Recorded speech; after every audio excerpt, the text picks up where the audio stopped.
The Oscar goes to Everything Everywhere All at Once, Paul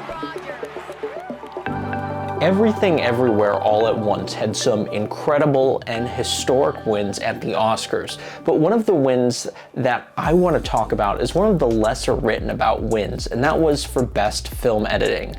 Now there's three things I want to touch on why I think the editing is much more significant, and I'm not going to go into the technical look at the editing where I'm going to show you the different edits and kind of the effects they used. I want to talk about the overarching picture. In a talk with the film's editor, Paul Rogers, he shared some really interesting things. One, it was edited entirely on Adobe Premiere Pro. Two, it was edited while the person was working from home. And three, this was only the editor's second film. Now let's kind of talk about the first thing with Adobe Premiere Pro. First, I want to show you the timeline. It's incredible what it looks like. Now, one of the things that's really interesting is that Adobe Premiere Pro is not typically used in big cinematic films. A lot of the times people use Avid Media Composer. Premiere Pro is not always used, which is pretty interesting to me. Now, I use Adobe Premiere Pro, so this kind of shows that you can make Oscar-winning cinematic films using really any software. It really comes down to the story you're telling and how you put that story together. I think sometimes there's a stigma with editors not being in-house with a big setup.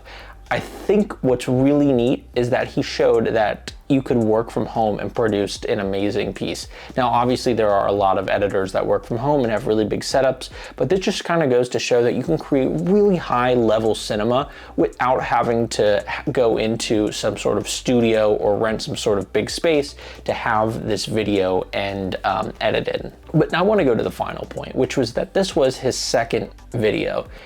What I think is really cool is he gave this quote during this interview. You know, art is messy, creativity is messy. We should embrace that, and we should also celebrate the fact that Premiere allows us to be messy and allows us to edit however we want. He said art is messy, creativity is messy, and we should embrace that. And I think that is really true in this current day and age of people who create films. And not only films, but videos for YouTube, shorts for TikTok, whatever it may be.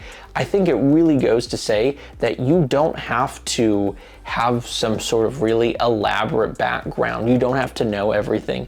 It's your ability to kind of have fun and be creative is what allows you to tell a good story. One of the things I showed was that timeline earlier. He mentions how this timeline is messy, and that really goes back to that point that creativity is messy. You don't have to follow someone else's guidelines if you want to tell your own story. We live in an age where creativity is so decentralized. You can do it on in your own home, on your own camera, and upload it to the platform of your choice, or have it for yourself or to show family and friends. And I think having that really allows for this freedom to kind of follow your own path and create your own sort of editing style or shooting style. And I think that's one of the really interesting points he hits on. I really think what Paul Rogers and the team did with this film is really pretty and it's really beautiful, and you tell a really incredible story through the acting, the cinematography, and the editing, and the fact that the editing was done in a way that I can relate to makes the goals of having some sort of film or some sort of documentary or something even more attainable, knowing that this Oscar-winning film had it done that way too. And I don't know, that's just my 2 cents. Congrats to all that team on their wins. But I just wanted to share my thoughts on why the editing behind there and that Oscar win is so special.